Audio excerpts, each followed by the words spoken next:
uwafatishije Sandra Muhoza ni umumenyeshamakuru asanzwe yitwa Joseph Mvyariyehe. Uyu ni umukozi w'iperereza mubi cane amaze gufatisha abantu benshi cane. Mwaramutse, mu kwezi kuheze nakoze ibiganiro bitari bike ku bijanye n'amaraporo yagiye atangwa ku gateka kazina muntu, ihohoterwa ry'agateka kazina muntu mu Burundi. Muri ayo maraporo haba yatanzwe n'urya bita Zondo, yatanze ariwe rapporteur spécial wo Nations Unies mu Burundi mu bijanye n'agateka kazina muntu. Harimwo wanashaka n'umusenyeri Martin Blaise Nyaboho arongoye CNIDH.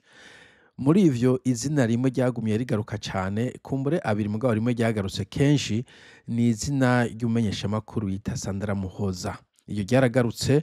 bose canke bombi ko ari babiri bavuga bati uwo mumenyeshamakuru akwiye kurekurwa agataha. Vyumvikana yuko mu vy'ukuri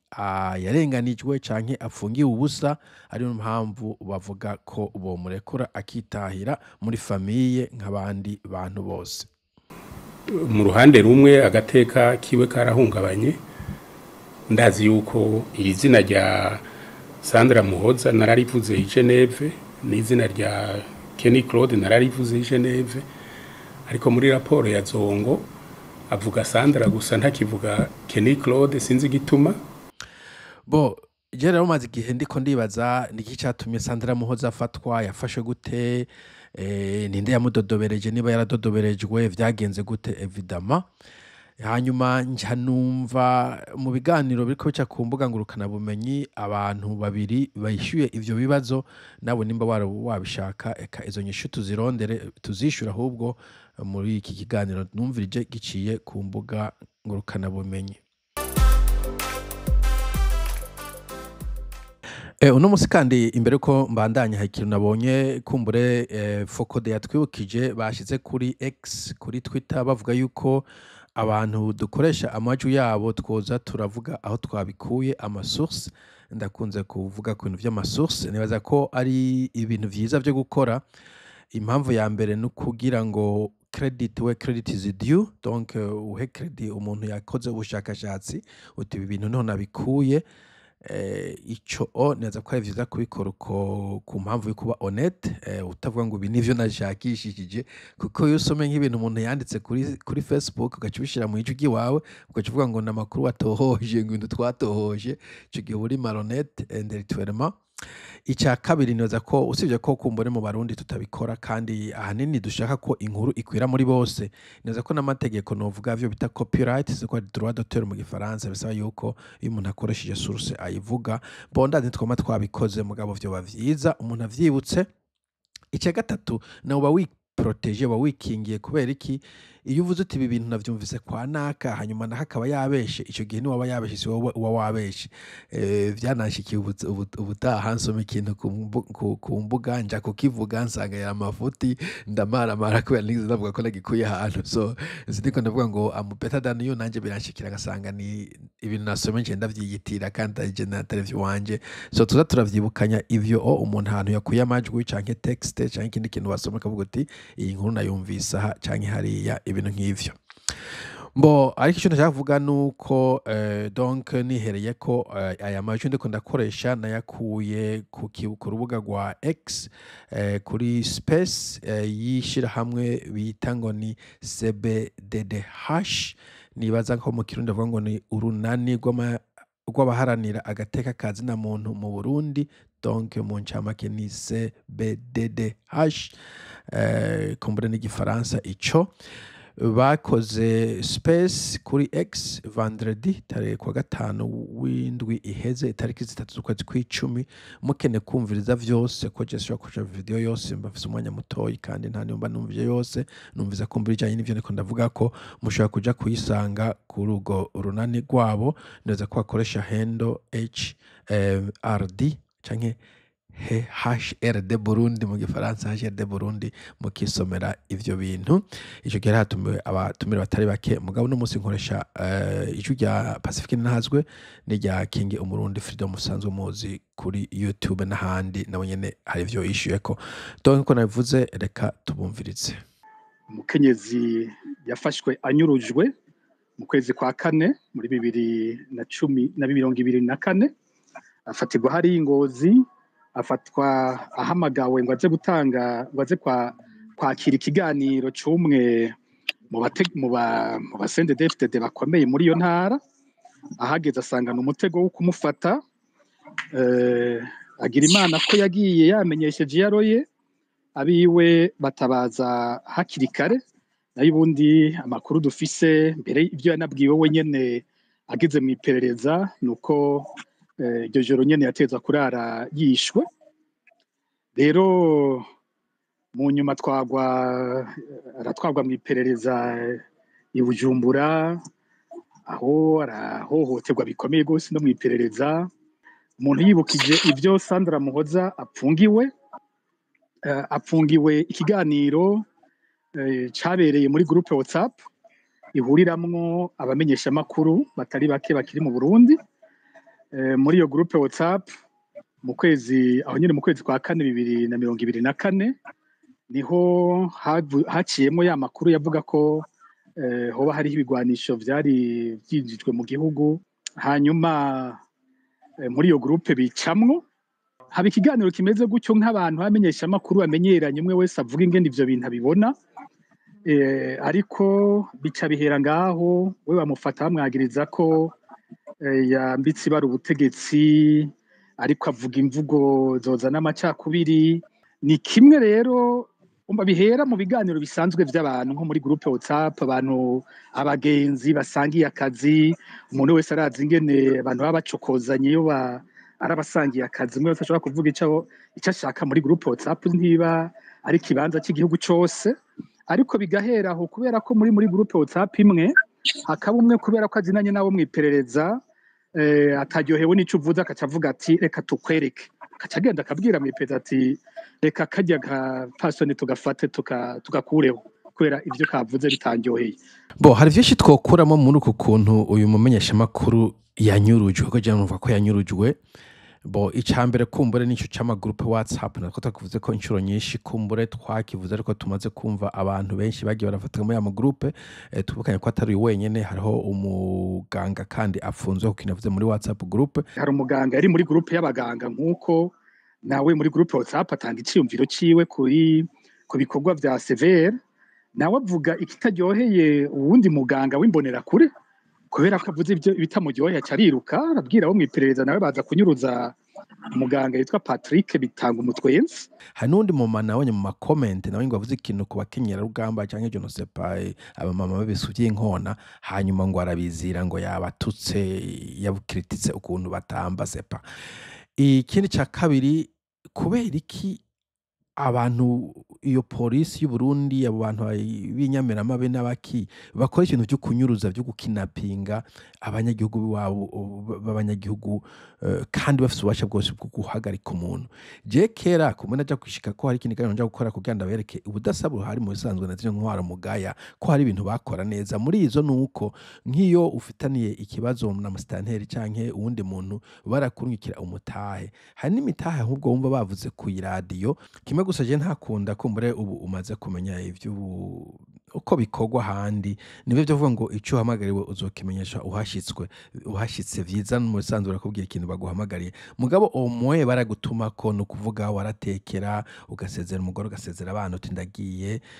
niba warufise ubwoba kuvuga uti kumbure sinzogaruka canke bashobora kumfunga. Mugabo urumva ko baguhamagaye buhoro buhoro, nturi wa muntu uriko wica abantu, ariko ibintu vyo kunyuruza abantu ntibamenye wagiye, ntibamenye ngo bakugaburire ibintu nk'ivyo.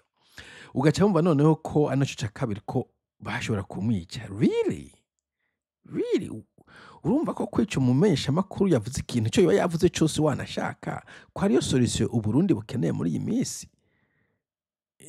Ivyo bintu byo kwica weza ko bizoherera hehe? donc sina ibi bintu vyumvikana pe aho inzego z'igihugu zishinzwe gukingira abanyagihugu bose sinzi undi Pacifique yavuze ati umuntu hita ngo se barundi kandi ari se badede naho badede ntabwo bakingiwe mugabo en principe inzego zikingira abanyagihugu bose nujya bagwanya ziramukingira no kuri n'umuntu afashe umuhugu bizima wakoze ikibi baragukingira ubuzima bwabo bugakingirwa ugashikanwa ahantu ukaburanwa hanyuma urubanza rugufashe bakugura ibitabo bakagucira urubanza mugabo kunyuruza ukica umunyagihugu ari we uhemberwa gukingira ivyo bintu biteye isoni ku nzego z'u Burundi sinzi iyo muri komuraja pe bo icya gatatu vya torture kandi ko wamukoreye ibintu bibi ankora umuntu wamufasha okay nari kariruka nturi kumurondamo amabanga ya gisika ntavuye kuri tere nta ibintu wamufatiye biragaragara ni ibintu yanditse uri kurabisoma ufise mu maboko yawe none uri kumutotera ngo bigende gute avuga ibiki atazi utamenye utabonye uri kumuboreza gupfa kugira ngo bigufashe iki ubwo uyo sadisme ubwo bukoko bw'ukonona amaraso y'undi muntu abantu babuvana abantu benshi ntiyabonye urushinge rujya go kwivuza kwa muganga bamucumisa bava mu turaso to kumupima bagira ikinya mugabo ukafata umuntu ukamukubita amaraso akavuga ngo mukubita nta nico mwapfuye izo sasenere nibo umuntu yanatutse n'abahutu canke abatutsi ivyo birakuraba se wewe ninde gutoye ngo uvugire ubwoko bucanke buriya uraburana yo bututswe kwa vyo nyene bo hari vyinshi je nuvuga kuri iyi mugabo jewe ndabona yuko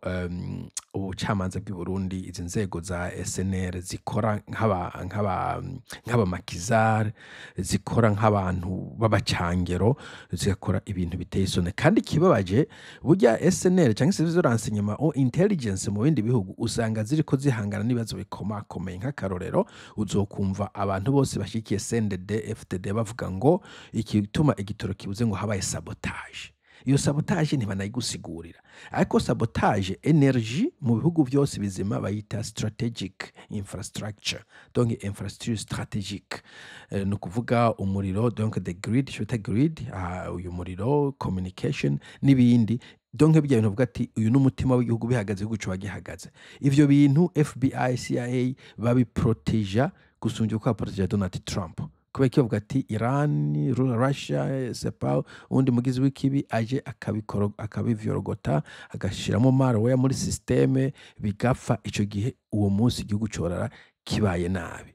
baba bashinzwe kuraba ko izo sabotage zitaba none iyo SNR iraba abantu bariko bakora dutwita no tu WhatsApp message bakadusoma twose kumbure naha ku YouTube comment bariko barayasoma yose uwo mwanya batakaza aho kuraba bakafasha izo sabotage ntizibe aho hantu bawuvana hehe ico gikoze ico gikorwa bakora igihugu kaguma gitemba aho kuzibira ivyo bintu biri infrastructure iri novuga primordial iri strategique bakaguma baja mu tuntu two kuhohotera abantu bato uwo mwanya bawuvana hehe ntumva ko ariko tumwanya ivya intelligence bavyize hehe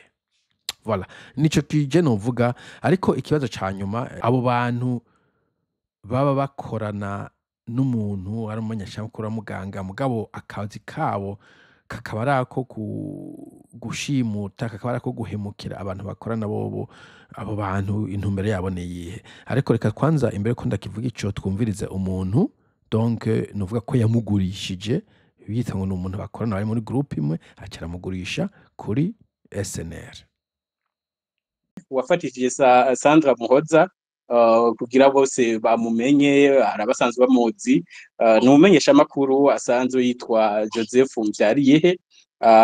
vuka mu Kirundo uno musa w'ibujumbura uyu n'umukozi w'iperereza mubi cyane amaze gufatisha abantu benshi cyane amaze no gufungisha batari bake no ku kazi aho bakorana baramutinya akorera ku kihe kimenyesha makuru uravuze ko ari Joseph Mvyariyehe ikinyamakuru ubumwe donc urumva ko umuntu yamugambaniye ari uyu Joseph Mvyariyehe ico ni kazo gikomeye cyane bwana Joseph niba uri kuratabagura igihugu nk'uku unezerwa nuko abantu bahoterwa fu ubusa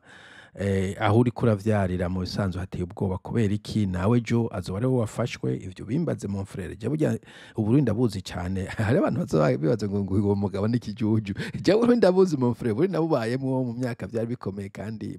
narabibona vyose mfise y'abantu abo bicwa abo bapfungwa abo bagirirwa nabi bamwe bamwe tuba tuzinanye donc igihugu muri ko mugitabagura ukuma muri ko mwisurira ko nk'impene ejo azoba ari wewe canke umuntu uzi ukunda nawe ari mu vyara vy'ingwe umutabariza abantu batumva donc ibintu by'abarundi guhemuka twabivanye hehe kare hari akantu kakabanga donc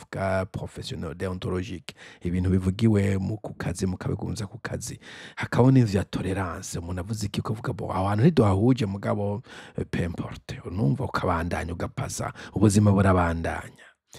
bo ugaca uje none wewe nk'ubu usinzira gute mwijoro uzi yuko wahoteye umuntu bo Sandra Muhoza sindamuza ashobora kuba afise umumama ariko n'umuntu adafise abana n'umuntu adafise abana nashaka kuvuga ngo ashobora kuba afise umwana n'umuntu afise abana n'umuntu afise abana abafise amagara afise amaraso imagine uri mu kiki uri mwisenga gibuye kandi watuza kuba uri libre kandi ufise n'izindi famille zikuteza amaso ufise kazozo uri kurapanga ibintu nk'ivyo donc ukamushira mu gasho ukaca wiraramira ukatangura kugira ama promotion ngaha ukaba uri kuri social media ufise freedom yo kuvuga ukaza wiyita ngo ubumwe voilà nk'ubwo nta bumufise umuntu w'amacakuri nka wewe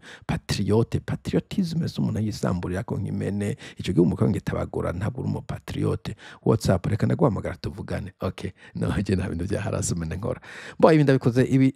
sindata doxing ibi ni kuri Twitter X ntabwo nagiye kumutohoza ngo no wahe hava hehe ndiko ndasoma tweet musanda ikoresha OX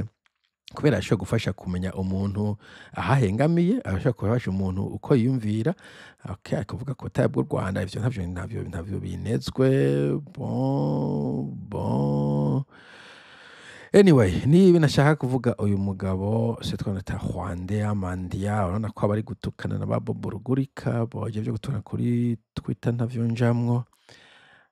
amavuta y'amakoto bo sawa bana